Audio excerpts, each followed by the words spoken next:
Welcome to the weekly news around Bali and Asia. My name is Bruce Pullman, and I'm going to be talking about the news every week.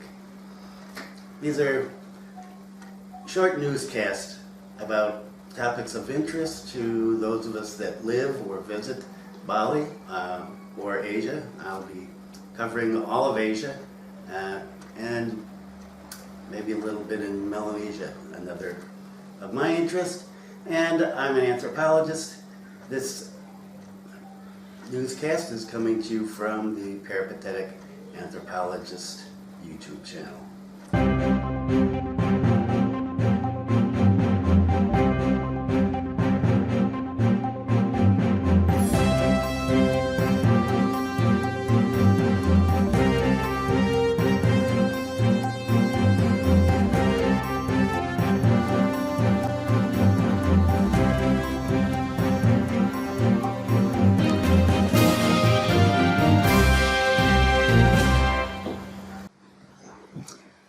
Good afternoon. This is the weekly news around Bali and Asia. My name is Bruce, and this is the weekly news for February 10th. Just a few days late this week due to some unforeseen circumstances. And the first story of the day is, of course, the coronavirus. New cases continue to be confirmed in China, and the death toll continues to rise. Singapore is another worrying situation. New cases in Singapore. Korea seems to be stable at the time. And Indonesia, which is the focus right now, still has no confirmed cases, no suspected cases. So there is an interesting turn on this story, however.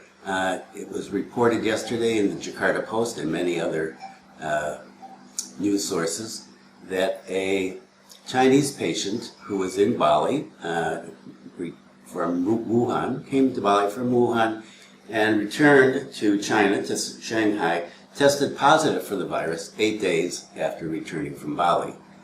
Now, some people find this concerning, that he may have been infected, carrying the virus while he was in Bali, but at this point, according to the government, there's no need to worry. The government's position is that the situation is that there is no concern. The story about this tourist who was identified as Jin may have picked up the virus after he left Bali, and because, as the Indonesian Health Ministry said, if we find this Jin, we will speak up.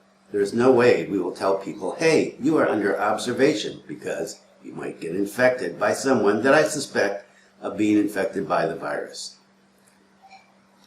They further noted it's just a suspicion and people would get panicked.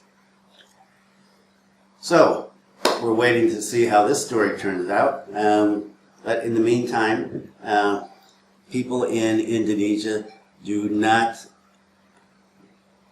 show any signs of fear, or panic, or even concern. Life continues to go on here, and we'll have to watch and see what happens.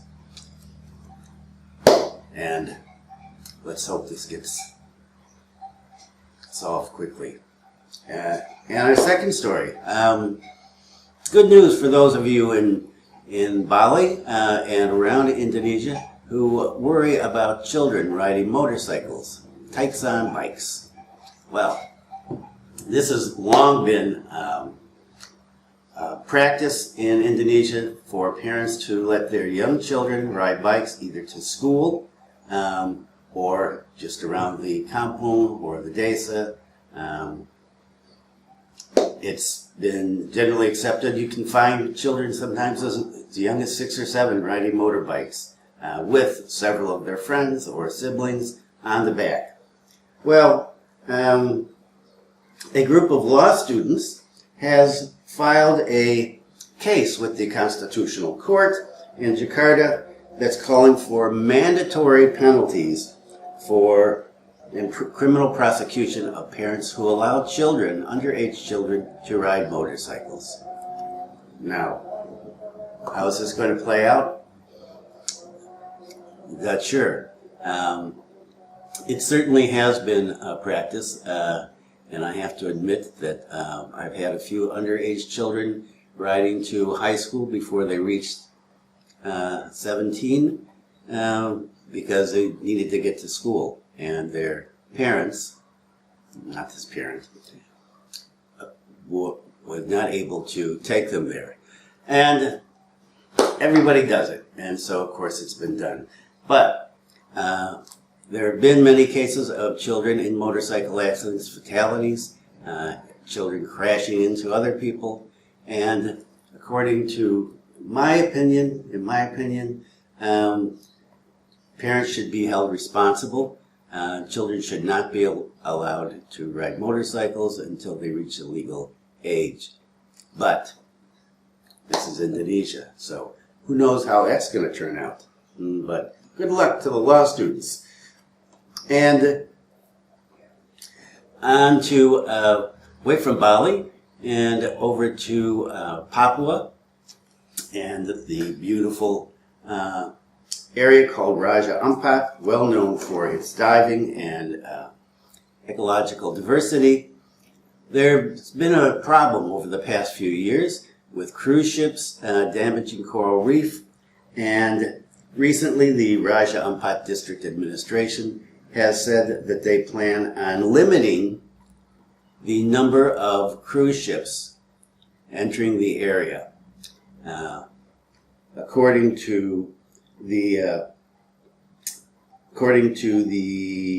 Antara news, there have been 108 cruise ships operating in the Raja Ampat area as it becomes increasingly popular with cruise ships. And this includes larger cruise ships as well as smaller liveaboards. And the district secretary said that several cruise ships have recently damaged coral reef, rammed into coral reef, including in the period from December 2019 to January 2020, there were 3 cruise ships that damaged coral reef in the Raja Ampat area. One, a foreign ship, damaged coral reef around Wegag Island, and then the other 2 ships were liveaboards. And there was a well-known case in 2017 of a large foreign cruise ship, the Caledonian Sky, that ran aground, damaged 19,000 square meters of coral reef, which led the government to banning all cruise ships in Raja Ampat. And that ban was lifted. I'm not sure how long ago, but it was lifted. And cruise ships have flooded into the area again, cruise ships and liveaboards, and the government is finding it increasingly problematic. I'm in favor of limiting the number of cruise ships myself, and point of disclosure, I have worked on a cruise ship in the Raja Ampat area in the past. It's a beautiful area. The ship I was on took great care not to get close to the coral reef and to leave no signs of civilization behind once we left. But not every cruise ship does that, and in order to protect one of the great natural resources of Indonesia, I'm all in favor of limiting or completely banning cruise ships in the Raja Ampat area in the near future. Okay, how about some kind of funny news? It's crime. This is a crime week. I'll try to get something more uplifting next week. An Australian was apprehended attempting to smuggle 36 cartons, is that right?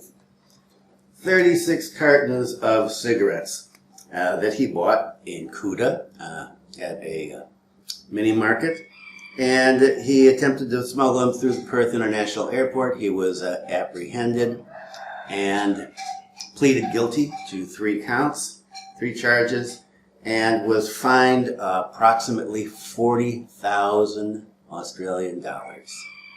Now, if you happen to be Australian, or if you travel frequently to Australia and you are a smoker, you know cigarettes are crazy expensive in Australia. So, was he bringing the cigarettes back for himself to make his habit a little less expensive? Apparently, he admitted that he bought these cigarettes for approximately 250,000 rupees per carton and planned to sell them for between 1 and 1.5 million rupees per carton, bringing a hefty profit, close to $100 a carton. So he was fined this $40,000.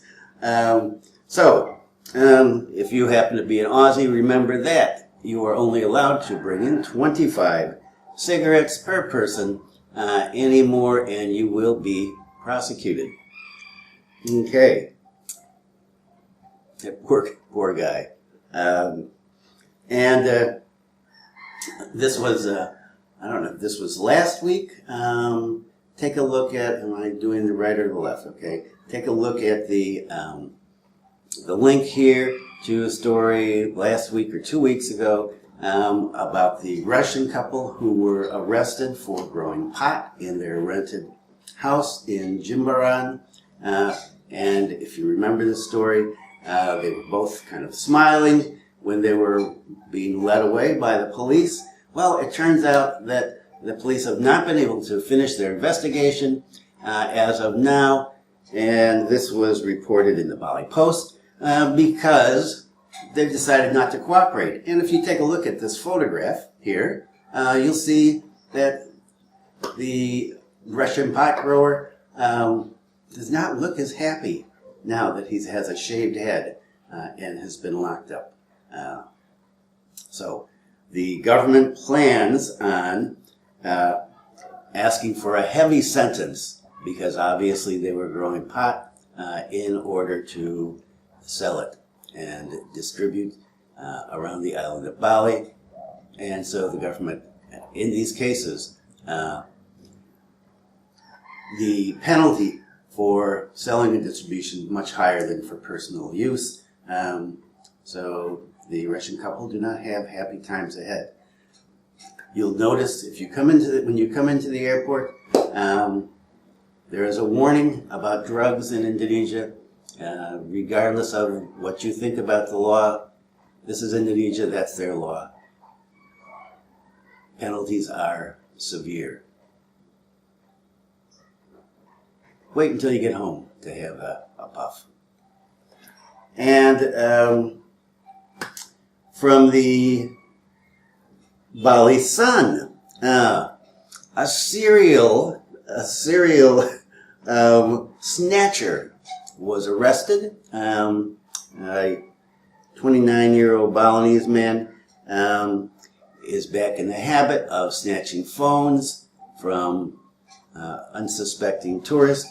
This is the 6th time that he's been arrested. And the story is a little...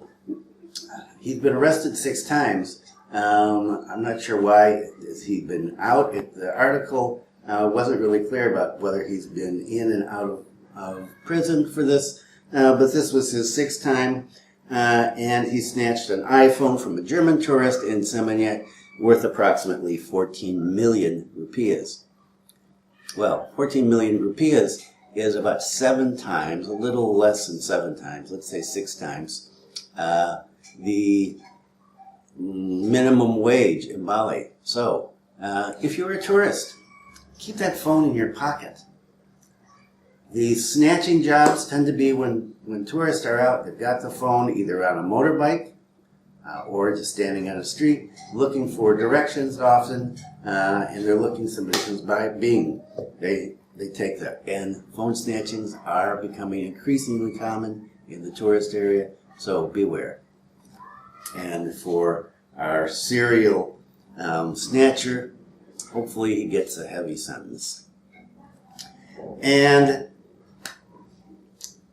let's end up on some good news for those of you who live in Asia or are Asians.